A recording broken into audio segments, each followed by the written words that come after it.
আউযু বিল্লাহি মিনাশ শাইতানির রাজিম। আসসালামু আলাইকুম ওয়া রাহমাতুল্লাহি ওয়া বারাকাতুহু। ডবল রিবা, দ্বিগুণ রিবা কাকে বলা হয়? রিবার অর্থ কি? রিবাখোর কারা? এবং যারা ব্যাংকে চাকরি করেন তারাই কি মূলত রিবাখোর, বা ব্যাংকের সাথে যারা লেনদেন করেন তাদের কি রিবাখোর বলা যাবে? কোরআনের দৃষ্টিতে রিবা শব্দটির বাংলা অর্থ হল যারা অন্যায়ভাবে মাল দৌলত জমা করবে, যেগুলি মেহনত ছাড়া, যার জন্য কোনো কষ্ট করেনি, মেহনত করেনি, এবং অন্যের হক নিজের জন্য নেওয়াকে যারা বৈধ বলে, এরাই মূলত রিবাখোর। আর এই লোকগুলি সবসময় প্রত্যেকটি দেশের সংসদে থাকে। সাংসদ, মন্ত্রী, দেশপ্রধান এবং অফিসার যারা দেশ প্রধানের অবৈধ কর্মকাণ্ডে সাপোর্ট করে, এই লোকগুলি হচ্ছে মূলত রিবাখোর। এছাড়া সেই পুঁজিবাদী ব্যবসায়ী যারা 1 টাকার মাল 2 টাকা বিক্রি করে, এরাও রিবাখোর। আর এই ধরনের লোকদের ব্যাপারে আল্লাহ রাব্বুল আলামিন বলছেন কোরআনের ভিতরে, আমরা 3 নম্বর সূরা আল ইমরানের 130 থেকে 132 আয়াতে দেখতে পাই। আল্লাহ বলছেন এখানে, ইয়া আইয়ুহাল্লাযীনা আমানু লা তাকুলুর রিবা আযআফাম মুযাফা ওয়াত্তাকুল্লাহা লাআল্লাকুম তুফলিহুন ওয়াত্তাকুন নারাল্লাতী উইদ্দাত লিল কাফিরিন ওয়া আতিউল্লাহা ওয়া রাসূলা লাআল্লাকুম তুরহামুন।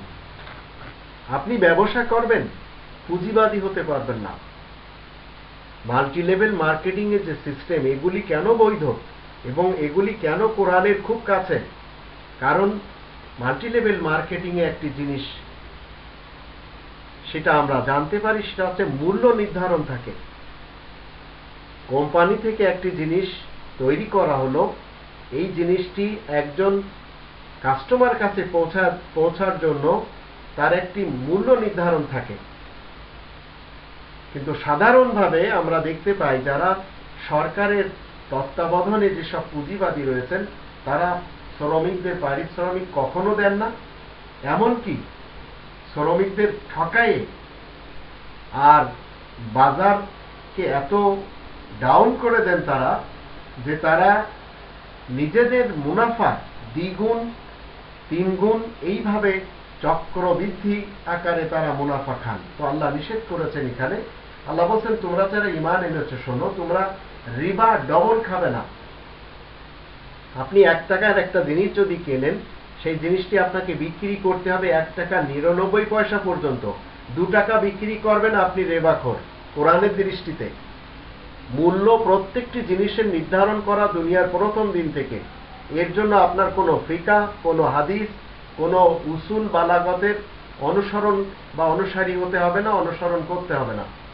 এখানে আল্লাহ বলে দিয়েছেন, ইয়া আইয়ুহাল্লাযীনা আমানু, তোমরা যারা ঈমান আনার দাবি করো, তোমরা কোনো জিনিস তোমরা রিবা ডবল ভাবে খাবে না, এমনকি দ্বিগুণ কিংবা তার বেশি পরিমাণ ভাবে তোমরা খেতে পারবে না। যদি তোমরা সফল হতে চাও তাহলে তাকওয়া অর্জন করো। আল্লাহ তাআলার তাকওয়া যদি অর্জন আপনি এবং আমি করতে চাই, তাহলে কোনো একটি জিনিস 1000 টাকা দিয়ে কেনার পরে সেই জিনিস 2000 টাকা বেচা যাবে না, 1999 টাকা বিক্রি করা যাবে।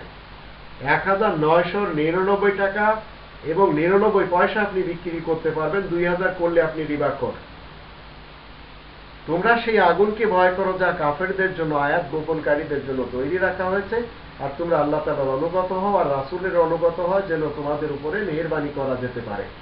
তো পুঁজিবাদীদের সমাজে স্থান নেই, এটা দুনিয়া শুরু দিন থেকে। আর পুঁজিবাদীরা সব সময় 2 গুণ, 3 গুণ, 4 গুণ বৃদ্ধি করে তারা এই রিবা খায়। আর সরকারি অফিসাররা এবং দুর্নীতিবাজ নেতা কর্মীরা তারা জনসাধারণের মাল অন্যায়ভাবে খায়। ঠিক ধর্মজগতেও আমরা পীর পুরোহিতদেরকে দেখতে পারি। তবেই তো আল্লাহ কোরআনের 9 নম্বর সূরা তাওবার 34 এবং 35 আয়াতে বলে দিয়েছেন যে এরা সবাই দোজখে যাবে, এই যারা অন্যায়ভাবে মাল খায় মানুষের।